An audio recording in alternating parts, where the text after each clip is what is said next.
नमस्कार दोस्तों, मैं हूँ सोनिया चेतन कानूनगो और आप सुन रहे हैं हरे मोहब्बत की पार्ट 3। तो अभी तक आपने सुना कि किस तरीके से नेत्रा को पता चलता है उसके बाबा की लाइलाज बीमारी के बारे में और वो बुरी तरीके से टूट जाती है। चलिए आगे चलते हैं, क्या होता है। नेत्रा बुरी तरीके से टूट जाती है। कैसे कैसे संभालूंगी मैं आपको, मैं कैसे बताऊंगी बाबा आपको, कैसे तैयार करूंगी आपको। मेरे अंदर इतनी हिम्मत नहीं है बाबा। प्लीज प्लीज मुझे छोड़कर मत जाना। माँ भी नहीं है, मैं कैसे रिया और किया को संभालूंगी बाबा।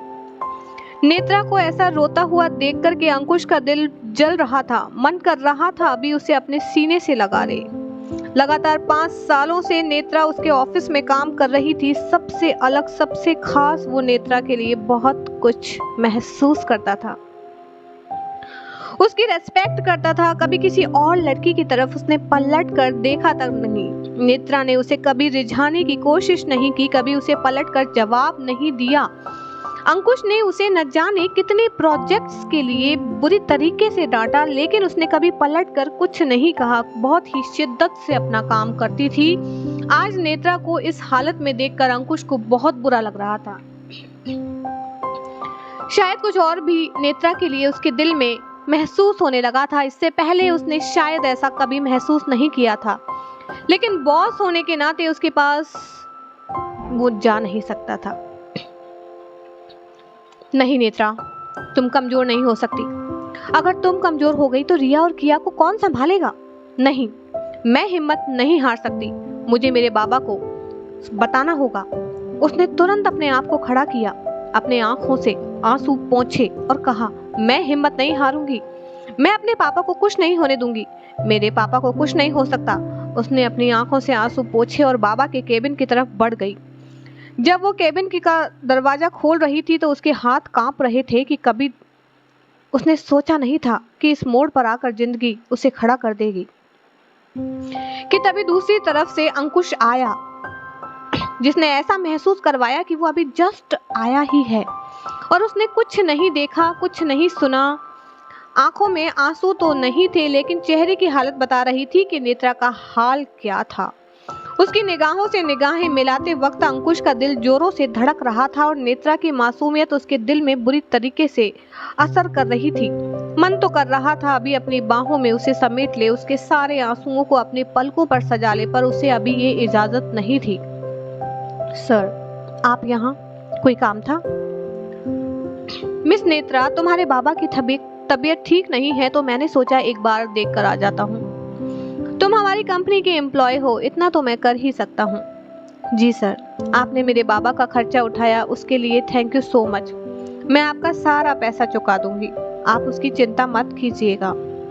नेत्रा की ये खुददारी, ये काबिलियत, ये मेहनत, यही सच्चाई उसके दिल को चीर कर रख देती थी कि आज की दुनिया में भी कोई इतना ईमानदार होता है भला। रोने से उसकी नाक लाल हो गई थी, जो उसे खुद को भी दिखाई नहीं दे रही थी, लेकिन अंकुश को दिखाई दे रही थी। गोरा रंग उस पे नाक लाल हो तो कोई भी बता दे कि आंसुओं की बरसात हुई होगी आंखों से। आप कैसी हैं? आपके पापा अब वो ठीक हैं? वो जल्द ठीक हो जाएंगे, बस थोड़ा बहुत इलाज करवाना है। वो थोड़े दिन में ठीक होकर अपने पैरों पर खड़े हो जाएंगे। उसका खुद को तसल्ली देने वाला ये झूठ बता रहा था कि वो अपने पापा को हिम्मत देने की कोशिश कर रही थी। वेरी गुड, सुनकर अच्छा लगा। चलिए तुम्हारे बाबा से मिल लेते हैं। जी सर, आइए। क्या कर रहे हैं बाबा? फ्रूट्स खाया आपने? देखा, फ्रूट्स भी नहीं खाए। थोड़ी देर के लिए मैं बाहर गई और आपने फ्रूट्स भी नहीं खाए। ऐसे कैसे काम चलेगा बाबा? आओ, मैं आपको हमारे बॉस से मिलवाती हूँ। यह अंकुश सर हैं। नमस्ते, नेत्रा के बाबा ने कहा। उनकी हालत देखकर लग रहा था कि खुदा ने ज्यादा वक्त की मोहलत उन्हें नहीं दी है। नमस्ते, अब कैसी तबीयत है आपकी? अंकुश ने पूछा। बहुत बढ़िया। और फिर ये नेत्रा मुझे बीमार रहने कहाँ देती है सर? सारा दिन भर मेरे पीछे लगी रहती है। ये खा लो, वो खा लो, पता नहीं पिछले जन्म में डॉक्टर थी क्या।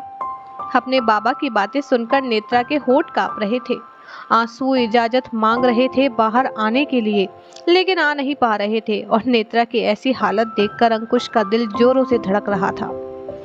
आप चिंता मत कीजिए, जल्दी ठीक हो जाएंगे, पॉजिटिव रहिए, अंकुश ने कहा। जी। नेत्रा, तू रिपोर्ट्स लेने के लिए गई थी ना डॉक्टर के पास? क्या कहा डॉक्टर ने? कुछ नहीं बाबा, डॉक्टर ने कहा है थोड़ा सा इन्फेक्शन हुआ है ब्लड में, उसके लिए कल से थेरेपी शुरू होगी। थोड़े दिन की थेरेपी है, फिर आप बिल्कुल ठीक हो जाएंगे। अरे डॉक्टर से तूने बोला नहीं क्या, गोली दवाइयाँ उनसे मैं ठीक हो जाऊंगा, मैं थेरेपी वेरेपी नहीं करवाऊंगा नेत्रा। पापा, आपको हिम्मत रखनी होगी हमारे लिए, समझे? ये थेरेपी से आप जल्दी ठीक हो जाएंगे, गोलियां महीनों लगा देती हैं ठीक होने में, और ये थेरेपी थोड़े दिन में आपको ठीक कर देगी, आपको कुछ भी नहीं होगा, मैं हूं ना आपके साथ में। नेत्रा की यही हिम्मत देखकर अंकुश अपने आप को बहुत कमजोर महसूस कर रहा था। उस वक्त याद आ गया कि जब उसकी बीमार माँ हुई थी तब वह अकेला टूट गया था। इतनी हिम्मत तो उसमें भी नहीं थी, लेकिन नेत्रा को देख करके उसका हाल खराब हो रहा था। थोड़ी देर में अंकुश ने कहा, नेत्रा मैं चलता हूँ, किसी भी चीज की जरूरत हो तो तुम मुझे कॉल कर सकती हो। ऑफिस की चिंता मत करो, तुम्हारी जगह मैं थोड़े दिन के लिए काम किसी और को दे देता हूँ। जी, thank you so much sir. वह अंकुश को छोड़ने के लिए बाहर आई। अंकुश बाहर जा ही रहा था कि एक पल रुका और पलटकर नेत्रा को देखा और बोला, मन का दर्द जितना बाहर निकल जाए उतनी तकलीफ कम होती है, आप चाहें तो मुझसे अपना दर्द बांट सकती हैं। एक पल के लिए नेत्रा शॉक्ड हो गई, कहीं उन्हें पता तो नहीं चल गया। फिर मुस्कुराकर बोली, जी सर, ऐसा कुछ भी होगा तो मैं आपको जरूर बताऊंगी, अभी बाबा ठीक हैं, थैंक यू।